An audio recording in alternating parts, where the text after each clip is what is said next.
Há alguns dias eu trouxe aqui uma referência racista de um filósofo moderno europeu chamado Immanuel Kant.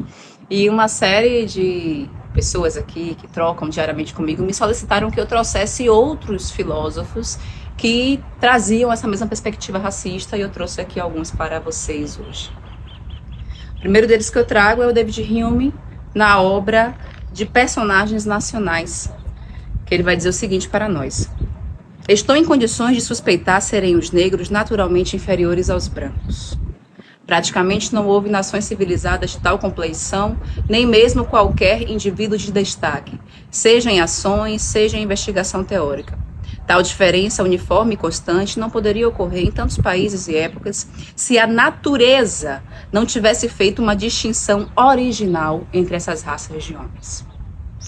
O segundo filósofo racista que eu trago aqui para vocês é o Hegel, na obra A História da Filosofia. Ele vai dizer para nós o seguinte: a principal característica dos negros é que sua consciência ainda não atingiu a intuição de qualquer objetividade fixa como Deus, como leis, pelas quais o homem se encontraria com a própria vontade e onde ele teria uma ideia geral de sua essência.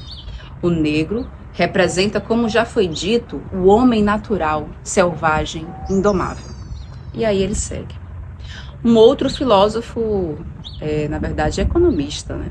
Mas enfim, um pensador moderno que eu trago para vocês é o Max Weber, na obra Economia e Sociedade.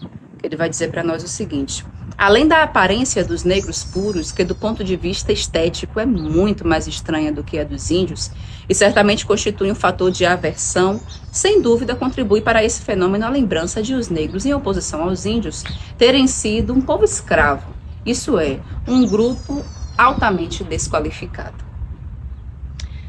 Trago Voltaire para a gente ver também aqui o racismo desse intelectual, na obra Ensaio sobre os Costumes e o Espírito das Nações.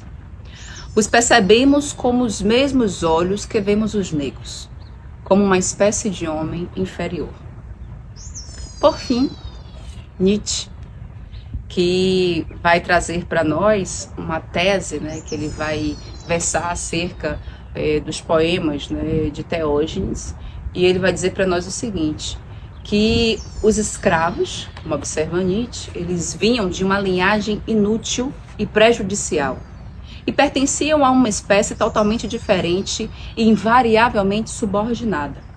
E ele cita como referência um desses poemas, um trecho desses poemas, que diz o seguinte: nunca escrava cerviz nasce reta, mas sempre torta e com o pescoço inclinado. De cebolas não nascem rosas e jacintos, e nunca de uma escrava um filho livre.